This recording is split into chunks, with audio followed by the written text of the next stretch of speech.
میرا سوال یہ ہے کہ اللہ تعالیٰ جو کہ اپنے بندوں سے 70 گنا ماؤں سے زیادہ پیار کرتا ہے، تو وہ اپنے بندوں کو آگ کے عذاب میں کیسے ڈال سکتا ہے، جبکہ ایک ماں تو اپنے بچے کو ذرا سی بھی تکلیف میں نہیں دیکھ سکتی ہے؟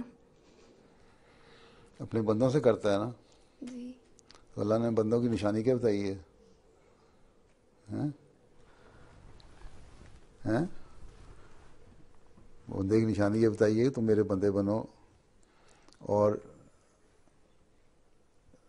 یہ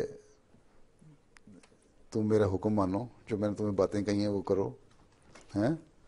تو صحیح ہی بات تو تبھی بنو گے نا تم.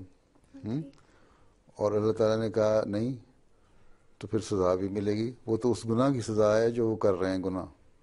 ہم؟ اب تم ایک شخص کو بلا وجہ قتل کر دو، اپنی ساتھ بیٹھی لڑکی کو، ہیں؟ اور تم کہو کہ اللہ تعالیٰ مجھے بڑا مہربان ہے، معاف کر دے گا. ٹھیک ہے، مہربان ہے، اللہ تعالیٰ معاف کر دیتا ہے، لیکن ظاہر ہے وہ سزا تو ملے گی نا. جی لیکن اللہ کی مہربانی یہ ہے کہ انسان بہت گناہ کرتا ہے، ایک ساری عمر زندگی میں گناہ کرتا رہتا ہے انسان. اللہ تعالیٰ اس کو بھی معاف کر دیتا ہے، اور اگر جہنم میں ڈالتا بھی ہے تو اللہ تعالیٰ نے یہ بھی فرمایا ہے کہ ایک وقت آئے گا جہنم خالی ہو جائے گی، سب لوگ جنت میں چلے جائیں گے. یہ مہربانی ہے نا، جی رحم ہی ہے نا اس کا جو نکال دیا. جی کہ بندے نے 100 قتل کیے، اس کو بھی اللہ تعالیٰ نے معاف کر دیا. اللہ تعالیٰ کی بات کوئی نہیں مانتا.